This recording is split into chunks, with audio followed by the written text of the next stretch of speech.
Hi everyone, Mr. Lansing here, and our topic this week is on solving quadratics by factoring. And here is our objective for this coming day.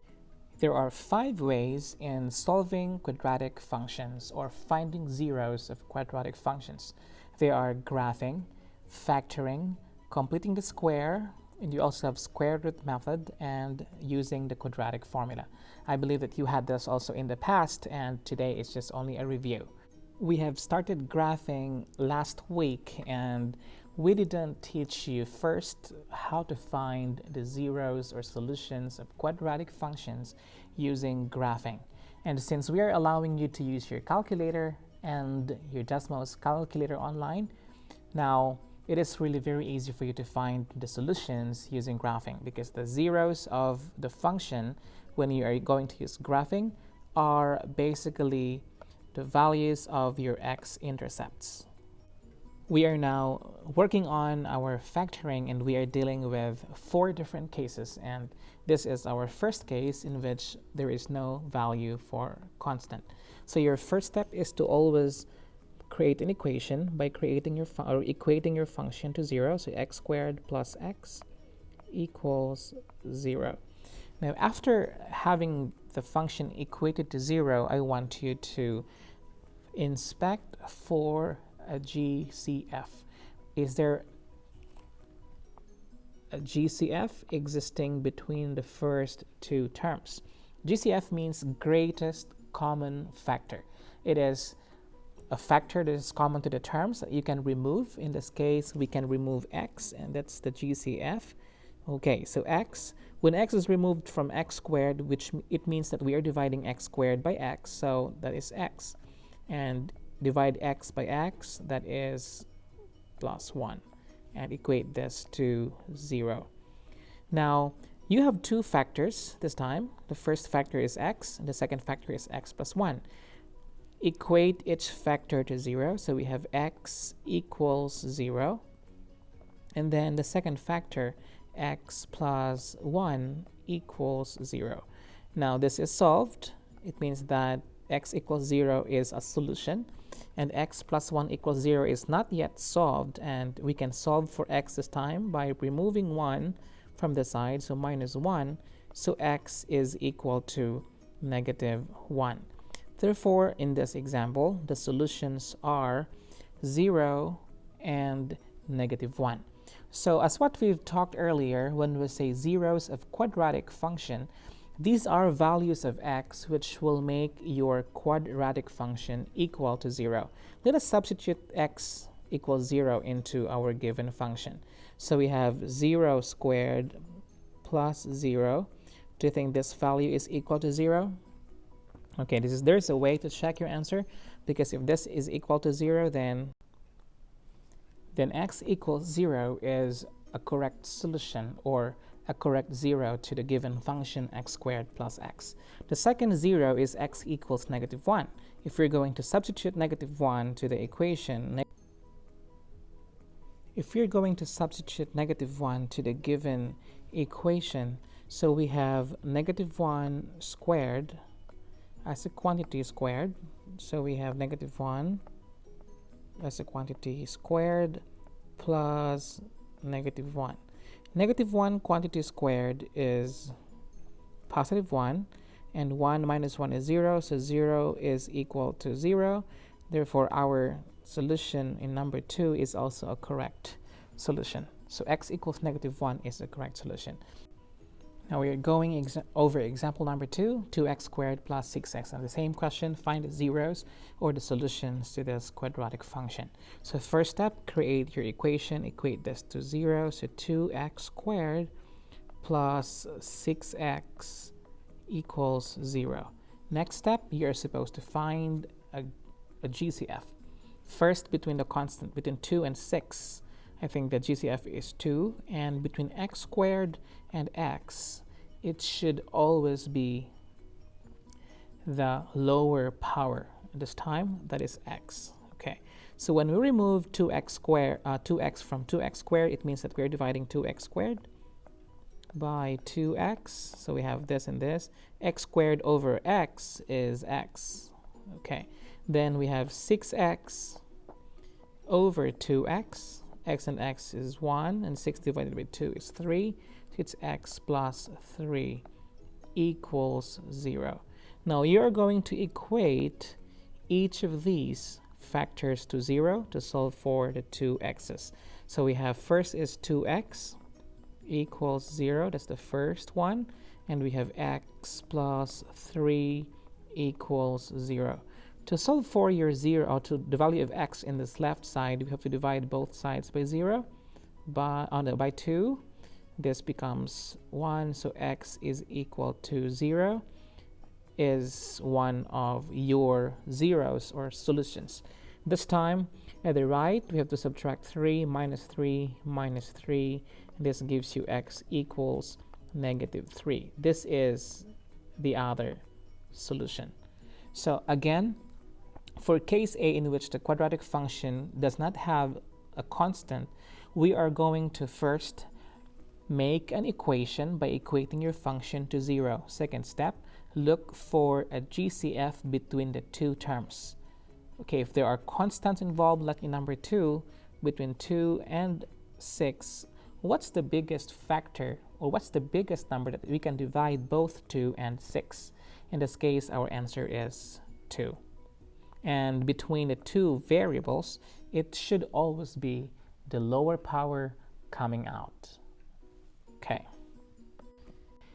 Now we are solving case B of factoring, and we are dealing with another type of binomial, but this time we are dealing with difference of two squares. Again, this is still a binomial because we're dealing with two terms, but instead of the constant missing, we have the constant now, and we don't have the linear term. So if we have the standard form ax squared plus bx plus c, what's missing now is this part. So another feature for this is there are two terms, and the first and second terms are perfect squares, which means that you need to recall what are the perfect square numbers. And let's start with 1 is a perfect square because that's 1 times 1, 2 times 2 is 4, 3 times 3 is 9, 4 times 4 is 16, 5 times 5 is 25, 6 times 6 is 36, and so on.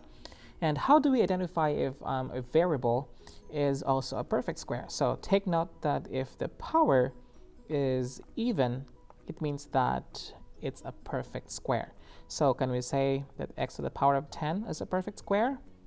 And if x to the power of 10 is a perfect square, what is the square root of x to the power of 10? The answer to this is x to the power of 5. So it's always half of its power. Okay, so again, this is what we call this a difference of two squares because the first term is a perfect square, the second term is another perfect square. And to factor this, it's quite easy. You are going to create two parentheses and equate that to 0. And we are going to have the square root of the first term, x and x, and the square root of the second term, that is 3 and 3. 1 is plus, 1 is minus. And after having this factored, you can double check by multiplying using FOIL, x plus 3 times x minus 3, if you will get the same expression, x squared minus 9. So we have, from this now, equate each factor to 0. So we have x plus 3 equals 0. That's one of the factors. And x minus 3 equals 0. So to solve for x in the side here, we have minus 3 minus 3. So x equals negative 3 is one of the solutions. In the second example, to remove negative 3 from the side, we have to add 3 to both sides. So plus 3. So x equals 3 is the other solution. So in example number 1, for case B, negative 3 and positive 3 are the two zeros or solutions of this given quadratic function. Example number 2, let's inspect if this is indeed a perfect square. First term, perfect square, even power. Second term is for a perfect square. It is a perfect square. Okay, and to factor it again, you have to break this into two groups of parentheses and equate this to 0.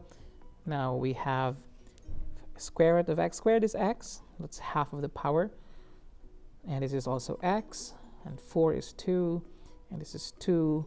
This 1 is plus. 1 is minus.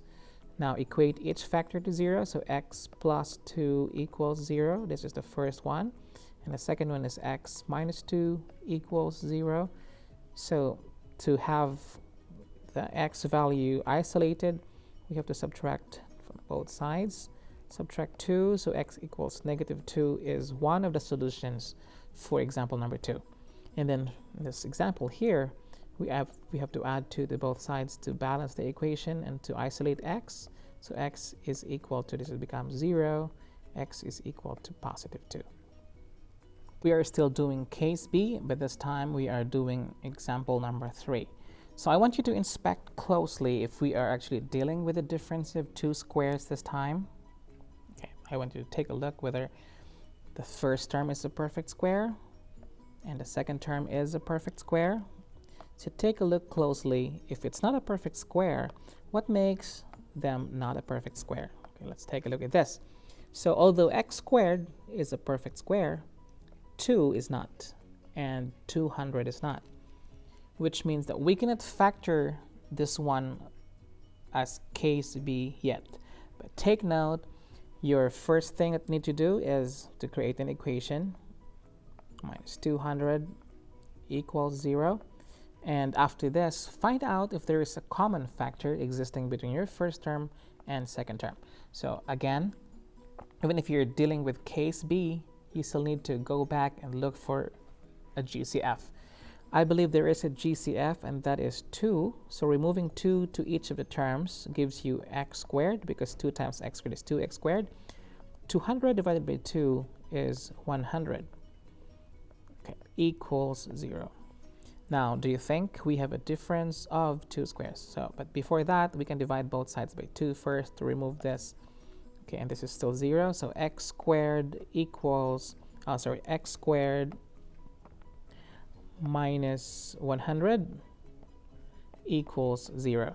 Now, we can easily factor this as a difference of 2 squares. Again, 2 parentheses, x plus 10 and x minus 10 equals 0. And solving for the zeros from both sides, this is x equals negative 10, and this is x equals positive 10. So these are the zeros of this example.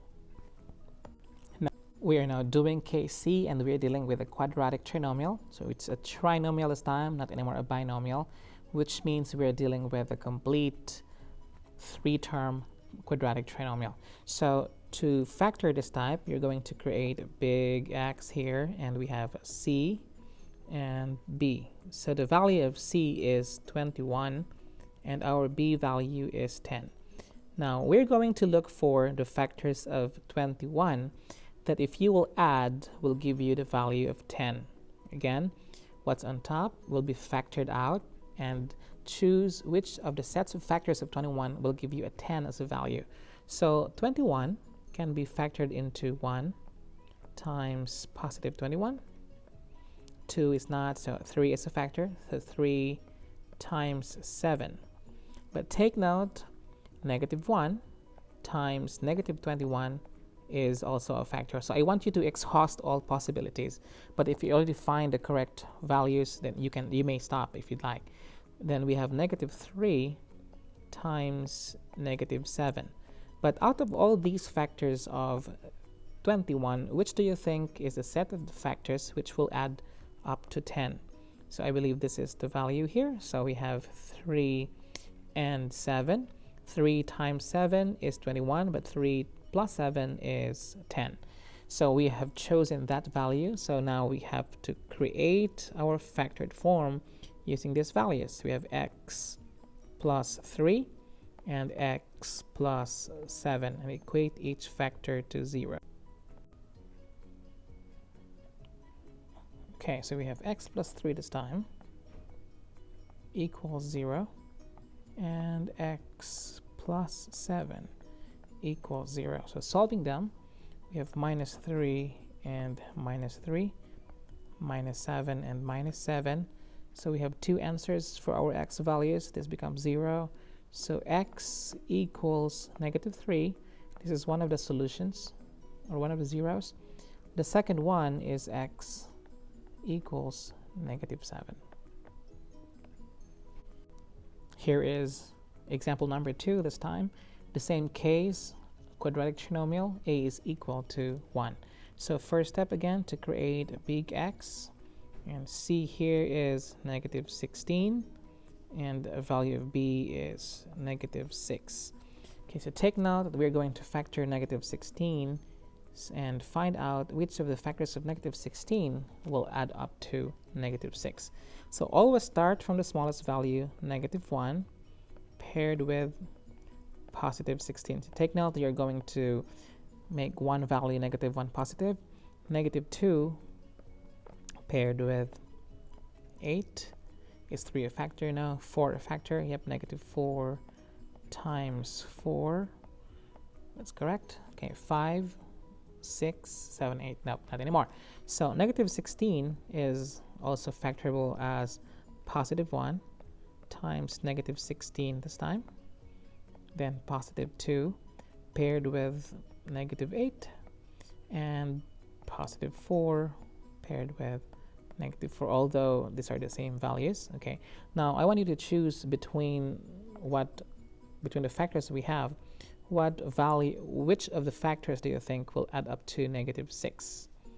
Okay, so you have this is positive 6, this is 0, this is 0, this is negative 6. So we have 2 and negative 8. Okay, so now we're going to break or factor out our given expression into x plus 2, this is from the positive 2, and x minus 8, this is from this value, equals 0. So equate each factor to 0, so if x plus 2 equals 0 and x minus 8 equals 0. And again, to solve for the values of x, we're going to subtract 2 here, minus 2 to both sides, plus 8 here, and plus 8 to the side. So they have two x values, x equals negative 2, and the other x value is x equals positive 8. So these are the values that will make your function 0.